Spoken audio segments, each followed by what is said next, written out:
You're saying that these creatures are demonic creatures. These are not aliens from another galaxy that Correct. mean to bring us peace. No. No. And here's the kicker. Right now, we started the interview and we're in the shallow end of the pool. We have now jumped into the very deep end of the pool. But before we get into our conversation, my name's Eric Metaxas, and this channel exists to bring you a biblical perspective on today's news, culture, and hot button issues. If you're new here or not, welcome, and be sure to hit the subscribe button and the bell icon so you are notified when new videos get posted. Talking to L.A. Marzulli, Rungs of Disclosure is the book. So we've just scratched the surface, L.A. We got a lot of ground to cover here. I hope people are hanging on. So you're saying that for the first time, this is coming out in the open. Somehow, astonishingly, we have in Congress, we're talking about this. Yes, there was a crash. Yes, bodies were recovered. So part of the big story is, why would this information come out now? Why is it okay to talk about it now? So I want to get there, but I want to go backward to, what do you say? Because this is where it gets very hard to process.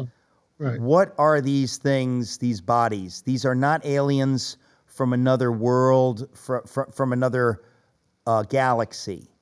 What are these demonic things? Okay, this is a complex question, and no one has gone aboard. Well, that's not true. Experiencers talk about this. So I'm getting my information from people who have been taken numerous times. They are abductees. They have been on the ships. They have seen everything. And some of these people have been taken at 5 and 6 years old. And then this goes on for decades. It's horrific, absolutely horrific.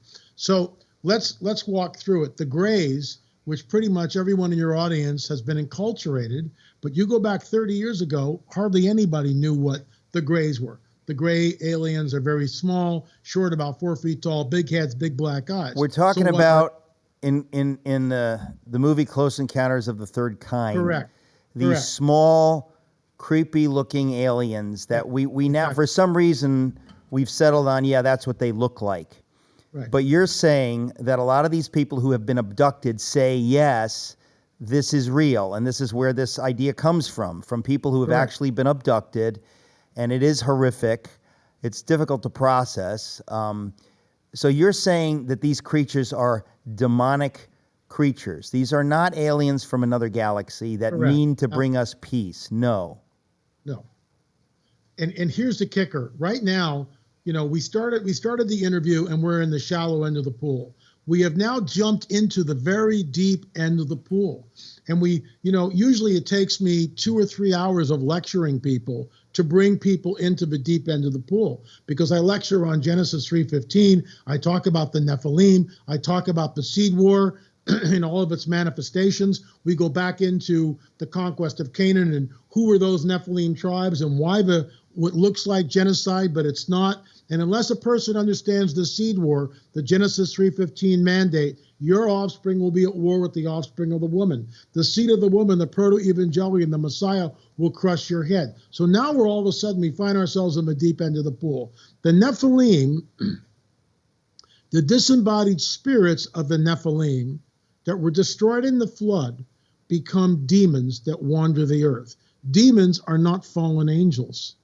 Demons are the disembodied spirits of the Nephilim destroyed in the flood. Okay, now that right there is already challenging, because I didn't know there was such a thing as disembodied spirits of Nephilim. I figure there are angels and there are demons. The demons are fallen angels. You're talking about, and Rick Renner mentioned it on this program, you're talking about something else. Now, I guess this shouldn't be too challenging, because if you read the scripture, there are heavenly beings, there are different orders of, but the disembodied, so you're saying that these creatures were killed in the flood. It was God's intention, but their spirits survived, and that then what? They're looking for bodies. Is that the idea? They're looking for bodies. When Jesus casts out the man of the tombs, and he says, "Who are you?" "Legion, we are many." Those aren't fallen angels. Those are demons. Those are demons. Are you worried about retirement, wondering if you've saved enough, or fearing you might not be able to retire at all? My friends at Noble Gold Investments have helped thousands turn uncertainty into security. Imagine replacing sleepless nights with the confidence that your retirement is safe and protected. No more fear of market crashes, inflation, or outliving your savings. Contact Noble Gold Investments to discover how the power of gold can help build the future you deserve. Visit noblegoldinvestments.com. Secure your retirement with just one click. You're differentiating between demons, the demons that Jesus is casting out in the New Testament, and fallen angels. Why do you need to make that distinction? I don't get that. Because fallen angels are the ones that came down and mixed their seed way back in the days of Noah. They mixed the seed. They sinned against, they took wives. Genesis 6 tells us that the sons of God, the B'nai Ha-Elohim, which always refers to the angelic host. So the angels come down, they see the women that they're beautiful, they take wives. They just take whatever they want, and it's plural. They take wives. And then it says the Nephilim are on the earth in those days. Now, if it's Noah's second incursion, Moses would have just put a period there, but he doesn't. The Nephilim were on the earth in those days and also afterwards, when the sons of God, the fallen angels, the B'nai Ha-Elohim in the Hebrew, which always refers to the angelic host, saw the women of earth and went into them, took wives. The offspring of this unholy union between fallen angels and human women are the Nephilim. Okay, so the Nephilim existed in historical times. Correct. And you're saying that they are giants, is that right? They can be giants, and that's, you see, this is the deal. This is why it's such a deep dive. There are, and get this, when Joshua and Caleb are ready to go into the promised land, who is there? The Nephilim tribes, the Zanzumim, the Emims, the Nephilim, the Raphaim, the Zanzumim, the Anakim, the Horites. In my opinion, and there's different genetic characteristics. Anakim means long neck. Horites, cave dwellers. There's different genetic attributes to each of the tribes. And it's genocide. There's no way around that. It's genocide unless we're looking at these entities who are not human. Okay, so when Joshua completely wipes Correct. out these beings, Correct. It's not genocide because they're not human beings. They're not human and they're soulless. They are soulless. This is creepy. Why do we have zero skeletons of any of these giants? I mean, that's a basic question. Surely you would think that there would be some. We do. Absolutely, we do. In our research, we went down to Peru. We found these elongated skulls. It's in my book, On a Trail of a Nephilim. It's also in my film series, On a Trail of a Nephilim. There were 8 films. We are the only people on the planet, essentially, to do DNA testing on these elongated skulls. If I was in my studio right now, I would reach back. Well, we'll have more time. But tell me, when we're talking about this, because it's important. I think that I don't want ever to be guilty of just leading my audience down the garden path. We need to question these things, right? Because I think the first thing people say is like, wait a minute, whoa. What do you mean? There are skeletons? You're saying that there are some skeletons and that you've seen, quote unquote, elongated skulls. How elongated? What do you mean? I don't quite understand. Like this. Okay, they're I wish I was in my studio. That doesn't matter, but I'll take your word for it for now. We can talk again. But Okay. The elongated skulls, we did the DNA testing, all right? And we sampled, Mondo Gonzalez and I were down there. We sampled 56 skulls, 18 skulls, 56 samples. We had them sequenced. We are still sequencing things now. Everything is pointing to a Middle Eastern origin with these very enigmatic elongated skulls, which rewrites history because the DNA should not be the haplogroup. The mitochondrial DNA should not point to a Middle Eastern connection, but it does, which is our hypothesis. And it's in Peru. You found these things in Peru. Yeah, but here's the deal. On Catalina Island, which I can see from when I come down my canyon in the Santa Monica Mountains, I was there at the museum. I spent hours in the museum looking at the files, looking at the pictures. In Catalina Island, off of the coast of California. Los Angeles. Yeah. Correct. They had a casino. Didn't they have a casino there? A big deal casino? They did. Okay. And that's where the museum was, in the casino. Okay. So I discovered a picture which I had analyzed. It's basically a 9-footer with 6 fingers. It's a 9-footer. What do you mean you discovered a picture in the Catalina Museum? Why do they have a picture of somebody 9 feet tall with 6 fingers? Okay, here's the deal. So we got wind of this cache of records that had been discovered that had been missing for 50 years.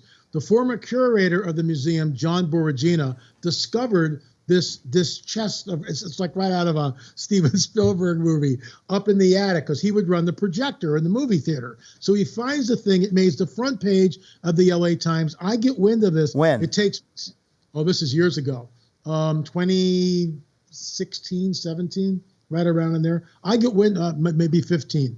I get wind of this, and I write the museum. I'm a researcher. I'd like to come and look at what Mr. Glidden found, or what John Boragina found about this cache of records from the primitive archaeologist Ralph Glidden. So it takes me 6 months of negotiations. I finally offer a $1,000 donation to the museum because they're building a new museum, and they take it. So a friend of mine's an airplane pilot. We fly over there. I find myself in the archives alone with John Boragina, and that's it, just the two of us in there. I think one other person, and he goes, "What do you want to see?" And I go, "Let me see the pictures." So he goes into the vault, and he takes out museum boxes. And there's a white table. There's a table with white paper on it. I've got my camera set up. I've got museum gloves on, and I start looking at the photographs. I find pay dirt within the first hour. I find elongated skulls. I find 6-fingered skeletons. And then, of course, we find the pay dirt. Ralph Glidden, the primitive archaeologist, circa 1919, 1921, is leaning on a shovel. In front of him, in situ, it's not a disarticulated pile of bones, in situ is a skeleton, which is very large. We take the picture, I take the picture of the picture, I send it off to 3 different researchers, no collusion between them. They look at it, and all of them placed it at 9 feet. That rewrites history. Okay, and what is the supposed date of that skeleton? In other words, not when it was discovered, because you said 1919, but from what era? Don't know. We have no idea. And where was this discovered? Because I'm a little confused. The museum's Catalina, California. Where was this? There's a group of islands called the Channel Islands that go from Santa Barbara down to San Diego. Okay. So Ralph was digging on San Miguel, also on Catalina Island. We believe that one picture was either San Miguel or Catalina. But here's the deal: the Chumash Indians in where I am in Malibu, California, Santa Monica Mountains, have legends of the giants. Sarah Winnemucca in Nevada, the Paiute tribe, have legends of the 9-foot, 10-foot red-haired giants, 6 fingers, double rows of teeth, who were burned up in the cave. Every single Native American tribe in the United States has legends of the giants. They were here. They came over here. And we see the vestiges of it all over the country. There's so much to unpack. I know, there really is. It's crazy stuff. And there's some people, they tune it right out. But I'm here to tell you, folks, I read the book, and what I read holds together. And so I want to challenge my audience to take it seriously. The book is Rungs of Disclosure. So there's some pieces that I don't get. In other words, if these giants lived into historical times, yes, because you talk about the disembodied spirits of the Nephilim. Obviously, these skeletons are not disembodied. These are actual beings in historical times. Correct. So clarify that for me.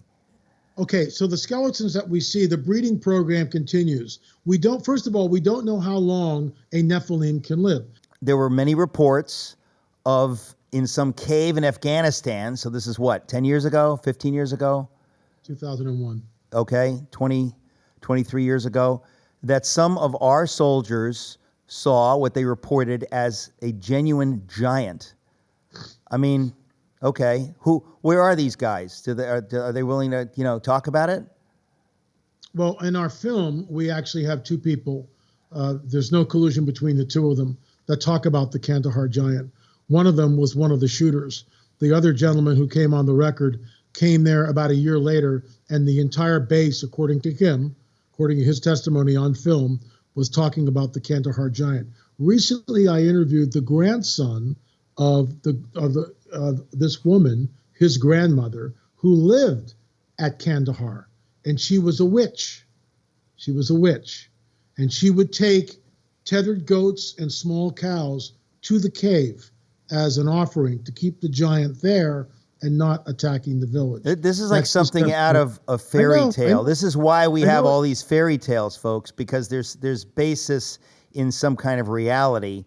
What are the films, before we get further? You keep mentioning films. Where can people see these films? Can they see them on YouTube? Where can they see any of this stuff? No, everything is on lamarzulli.com. There's 30 films and 14 books. So 30 films, 14 books. And let me say this. Let's bring it back to the Bible.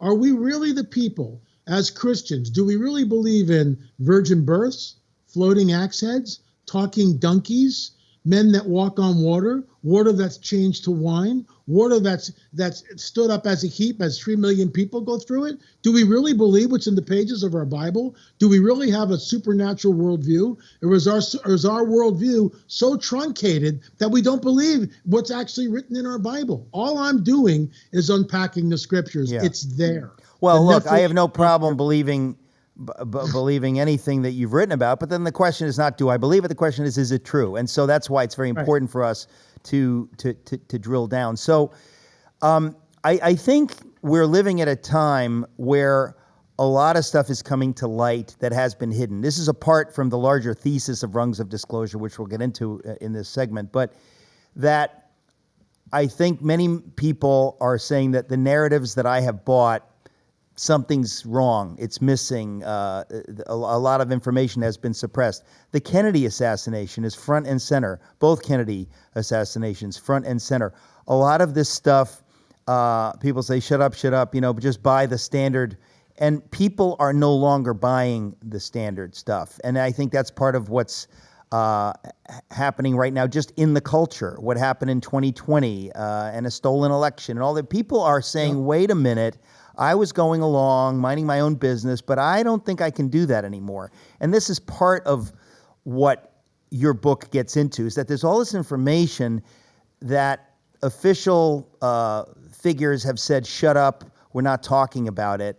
But suddenly, with the Roswell thing, with UFOs, Tucker Carlson had someone on his program, that suddenly this stuff is a little bit out in the open in a way that it's not been before. Who did Tucker Carlson have on his program? What's this, a year ago? I don't remember. Well, he had several people in 2017, and this is the very first rung. This is the nexus of the book. So I'm watching Tucker Carlson, and it's a Friday night, and Tucker says something like this. Commander Dave, UFOs used to be the stuff of tinfoil hat-wearing people and conspiracy theories, but maybe we shouldn't think that anymore. Commander David Fravor joins us, former F-18 pilot. Welcome to the show. And you see Commander David Fravor talking to Tucker Carlson, and it might be one of Commander David Fravor's first interviews. And so it's a triptych. You've got Tucker, Commander David Fravor, and over here you've got footage of the UFO.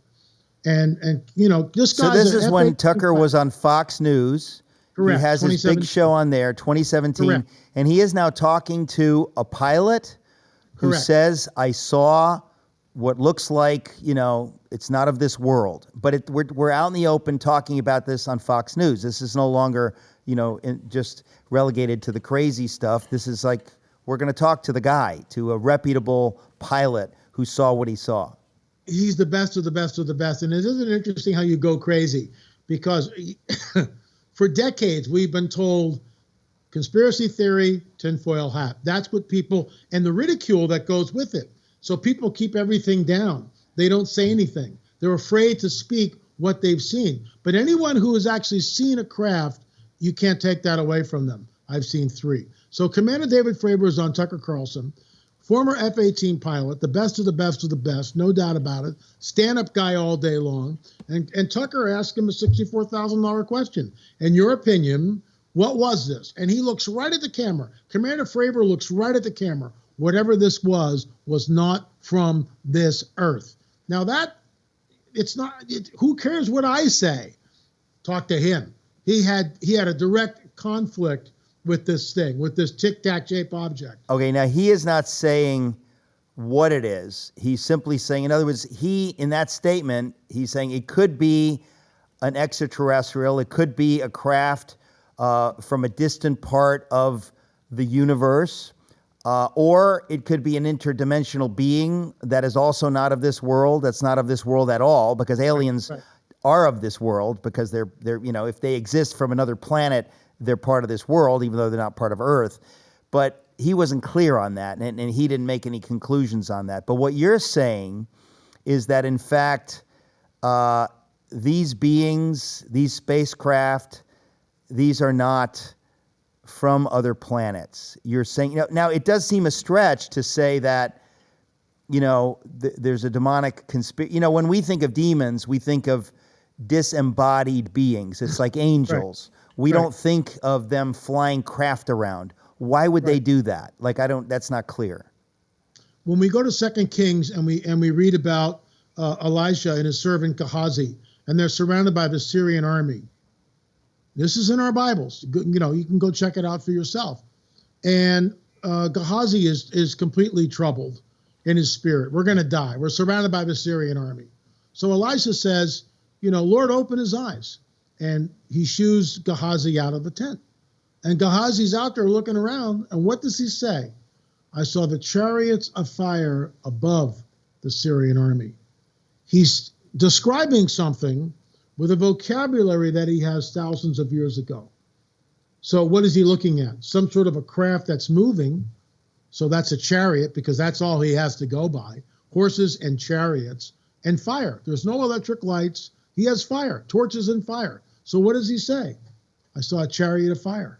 That's what he says. Well, so your interpretation is he saw something like flying saucers and stuff, Correct. But it's also possible that he saw chariots of fire. In other words, he saw a vision of chariots of fire. I'm not saying that I believe that, but I'm saying that you don't need to conclude from that he saw. But it is your belief that he's describing extraterrestrial. It's what do we even call them at this point? Because they're not extraterrestrials. He's describing some sort of craft which is above the Syrian army. And see, the problem is we've got, and I'm working on another book on this, the church, for the most part, has a very truncated view, not only of a supernatural, but of technology. I'll just give you one example. Let's go to the New Jerusalem. That thing is 1,500 miles square and 1,500 miles high. How does that descend? How is it built? How is the structure able to hold and span 1,500 miles? It's got gates, it's got walls, it's got cities. Truncated view. No one ever talks about this. I'll give you one more. When we go back into the Garden of Eden, right? So Adam and Eve have just blown it. They're terrified. They get booted out. God sends the 2 cherubim to guard the east gate. So inquiring minds immediately ask, well, what about the north, south, and west gates? So for some reason, they don't need to be guarded. What does that infer? We could talk about that for hours. But the east gate is accessible. So the east gate is guarded. 2 cherubim are here. Cherubim are here. What's in between the cherubim? A flaming sword which turns every which way. That's technology. Because the cherubim are not wielding that. A flaming sword which turns every which way. A flaming sword which turns every which way. That's technology. That's supernatural technology that we don't know how it works. It's not magic. Your basic thesis is that there is a coming satanic deception. Correct. It will involve what the deception is. Oh, these are UFOs from another world. They come to bring us peace. They're benevolent beings. In fact, it's a satanic deception, and many, many, many, many, many people will be deceived. So let's go there. Jesus warns us, do not be deceived. Jesus tells us men and women will faint from fear from what is coming, what?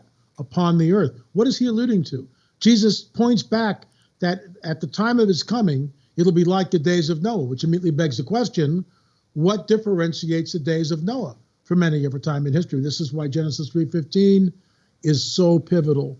If we don't come to an understanding and the correct exegesis of that, we have no idea what Jesus is talking about. Paul says Satan comes with all signs and lying wonders. John, the Revelator, tells us that there's a one world government, one world religious system. That's not allegory. That's going to happen. This is what the other side of the aisle, this is a tract that we have and we give out. What is the truth? This is from channeled information from a woman by the name of Barbara Marciniak. It's channeled information from allegedly the Pleiadians. This is what the other side of the aisle. Well, hold on, because you're so into this, you think this is normal and people are tracking. What you just said, is that there are people that are deep into the New Age. Correct me if I'm wrong. It's what you're referring to, and they say, "Oh, we're getting, there are these civilizations, and they're channeling information. I'm getting this information from these higher beings on another planet, whatever." Right. You're saying, and I would agree, it is demonic. 100%. It is not from some benevolent other civilization on the other side of the sun or whatever. This is demonic stuff. But you're saying that there are people who believe this, there are people who are putting it out there, and you're saying that there is a deception coming where this demonic lie will affect a lot of people. When I read this to you, I heard this 50 years ago, 50 years ago when I was in the New Age. Listen to what she says. We are here. We are the Pleiadians. Humanity is learning a great lesson at this time. Here's the first lie, just like the garden. The lesson is, of course, to realize your godhood. I'm not saying this. The channeled information is. That's the first lie. You know, when you taste the fruit, you'll be like God, knowing from good and evil. Same lie. Let's continue. If human beings do not change, if they did not make the shift in values and realize that without Earth they could not be here, then Earth, and its love for its own initiation, that's Gaia, is reaching for a higher frequency, will bring about a cleansing that will balance it once again. So now the Earth is a living form. This is the whole Gaia. Total New Age stuff. Go hug a tree. But I digress. Here's the kicker. Here's the kicker. And this explains the rapture away. This explains the rapture of the church. Okay? Listen to this. There is a potential for many people to leave the planet in an afternoon. The people who leave the planet during a time of Earth changes do not fit here any longer, and they are stopping the harmony of the Earth. Some of the creator gods were master geneticists. It has been our intention to expand your ideas of who your gods are, because those gods will be returning to Earth. Okay, so this is totally demonic. No, this is totally demonic. I know, I want to be real clear. This is vintage New Age demonic horror. And it's been going on and on and on and on. And there are many people who buy into this, and they, and what you're saying is it is a satanic deception, and it will fool a lot of people because it sounds so nice. And we've been prepared over the years. Like, people are bad. People are bad. We need somebody from a higher civilization to come and to tell us how to bring world. I mean, there was a Simpsons episode. I'll never forget this. Mr. Montgomery Burns goes through some kind of a process, and he gets radioactive, and he comes out and he says, "I bring you peace. I bring you peace." And it's like he looks like an alien. So this is the lie. Even the Simpsons are making fun of it because it's always like the aliens come to bring peace. There's a Twilight Zone episode, my favorite one, with the Canamites, right, where they say, we've got a book, it's called To Serve Man. We have come from our higher civilization. We want to serve mankind. And, of course, the punchline is, it's a cookbook. They're going to eat you. But the point is, this lie has been out there, that there is this higher... And, again, if you buy into evolution... It makes sense, right? Oh, we're evolving. We're getting smarter and better. So somebody's been out there evolving for millions of years. They're way past us, and they got great stuff to teach us. How nice of them to come here and to teach us all this great stuff. So if you take God out of the picture, you believe in evolution, this stuff is perfectly plausible. And so that's how the lie is passed off. So we've just got 45 seconds, and then we got one final segment. So final comments, and then we'll come back. The bottom line is this: the neo-Darwinists are looking to panspermia. They're already embracing the idea that we were seeded here by an advanced race of extraterrestrials. And this is, again, it's the deep end of the pool. And as Christians, we have the idea. We have the tip of the spear, but it has to come from a biblical prophetic view, and that's what the book is about. Well, that's what's so amazing, is that only people who believe in the Bible have a different view, have the real view. Everybody else they are suckers, totally primed for this deception. They're total suckers, and because they bought the lie of evolution, they bought the lie there's no God, they bought the lie, I mean, all this garbage. So if you buy that stuff, you are set up. This is at least fascinating. It is at least fascinating. So LA, we're talking about this coming deception. And what fascinates me is that how it's perfectly built on all of the lies that the culture has been buying for decades and, for a long time, that we've been prepped for this nonsense. And again, if you do the math, I mean, when I wrote my book, Is Atheism Dead? It's so clear that life doesn't evolve by itself. That can't happen. But if you believe that it does, you would just say, well, of course it's evolved around the universe, and we would be arrogant to think that we're the only ones here. And why don't we listen to some of these elder brothers in the universe who by the way, are demonic. So it's just amazing. How has this been received? I mean, I imagine most churches would just say, yeah, you're kind of nuts. Thank you very much. And I've been, given the right foot of fellowship and booted out of several churches because of this. And that's fine. What I do find is that many pastors are waking up. Some pastors, not many, some pastors are waking up. And they, again, let's talk conspiracy here. If you were going to keep one scripture away from seminarians, people who are wannabe pastors, you never teach Genesis 3:15. You never steer them to the book of Enoch. You make sure all that's just tucked away. And this is what happens. Pastors come out. They have no idea that it's a seed war. It's a seed war. Genesis 3:15. That's the gateway to the Bible. I'm not making this stuff up. In regard to the idea that the universe is populated by, all these extraterrestrials, which I don't believe for a second. We know from Scripture that Father God's going to roll up the heavens like a scroll. That's literal. So we might be living in some sort of a holographic universe, because we don't know what this is or where we are in it. We have no idea where we are. And he's going to create a new heaven and a new earth. How's that possible? Jesus comes here, not Zeta Reticuli. Jesus came here. We're it.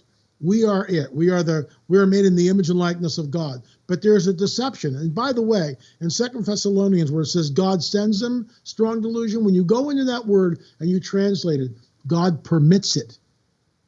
He permits them to go. So they're being held back until a moment of time, and I talk about this. There's going to be an event on this planet which will completely shake humanity as we know it, and that's when they come as our saviors. And I truly believe we're close. So you think we're close to something horrible happening, and that these demonic beings disguised as, we're aliens, will come? Yes. So what do you mean? Nuclear cataclysm? What do you suppose? Well, without giving away the farm, but I will. Bottom line is, you have a nuclear event going off anywhere on the planet. We're already seeing the saber rattling from Putin and others, the Iranians for sure. I mean, who knows how far this thing is going to go? All it takes is one. We are now linked up in ways that are absolutely unparalleled in all of history. As we are speaking right now, the satellites cover the Earth. Everyone is linked up in real time. You have a nuke going off anywhere on this planet, it creates the greatest collective fear that humanity has ever experienced as one, which what will happen. And that's when the so-called space brothers come in, and they are obsessed with nukes. And I write about this. They are absolutely obsessed with nukes. And there's a reason for it, because that's their trigger, in my opinion. That's their trigger. They know when one goes off, at some period of time, they will be permitted to come.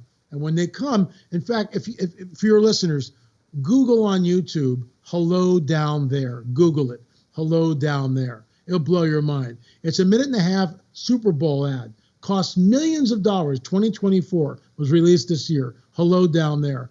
And you will see mile-wide craft over a little diner in Texas, New York City, Paris, France, and Japan. That's deliberate. It's predictive programming. It's predictive programming. Watch that clip and you tell me what we're looking at. Again, this is hard to process, and I don't want to buy it all. I want to be a little bit skeptical, because I think it's important that we get it right. Sometimes I think Christians are too quick to say, well, this scripture means this, and maybe it does, maybe it doesn't. You're talking about the seed war. That sounds right. But you don't have to be right on everything, but it sounds like you're right on a lot of stuff, and I think it's worth people looking into it. The Book of Enoch, of course, is not canonical, but clearly Jesus and others were aware of it. They took it seriously. We need to look into that. And I think that when you're talking about the Nephilim, I mean, we didn't get too much into this, but the idea of the crop circles. Can you give us 30 seconds on crop circles? 30 seconds on crop circles. In our film on crop circles, it's actually, we have a 10-part UFO series. Only Christian ministry that has that. And it's number 5 in the series. And what we show is this one crop circle in the United States. And the reason why we zero in on it, because it dovetails the Nephilim and the ancient megalithic structures in the United States. And that crop circle was created in a field of corn which stands 8 feet tall. You can't make a crop circle in a field of corn that stands 8 feet tall. Across the river, which is a small river, is the Nephilim mounds. We call the Nephilim mounds. It's not a coincidence. And all this, of course, is in Ohio. That crop circle took place about 30 days before the first Nephilim Mounds Conference with Gary Stearman, Russ Disdar, Chief Joseph Riverwind, and myself. For the first time in thousands of years, you had a group of Christian men saying, Native Americans did not do this. This is Nephilim architecture, fallen angel technology. And that's a 3-hour conversation. Nephilim architecture. Ladies and gentlemen, you heard it on this program first. Nephilim architecture. So are a lot of the Cyclopean walls that are built in ancient civilizations, do you believe those were Nephilim that built them? Absolutely. And I write about this and have photographs of I mean, there's Cyclopean walls all over Greece, all over the Middle East, and I've always wondered, what the heck are Cyclopean walls? Who built them? We're getting into some freaky stuff here. We've gotten into some freaky stuff here, but I think it is worth soberly looking into it, examining it. I'm grateful to you, L.A. Marzulli, for writing the book. Folks, the book is called Rungs of Disclosure. I hope a lot of the folks who listen to this program will get the book, Rungs of Disclosure, will read the book, and I will have you back to discuss more, because there's a lot more, and it's, as I say, at least fascinating. L.A. Marzulli, thank you so much. Thank you. Really appreciate you having me on.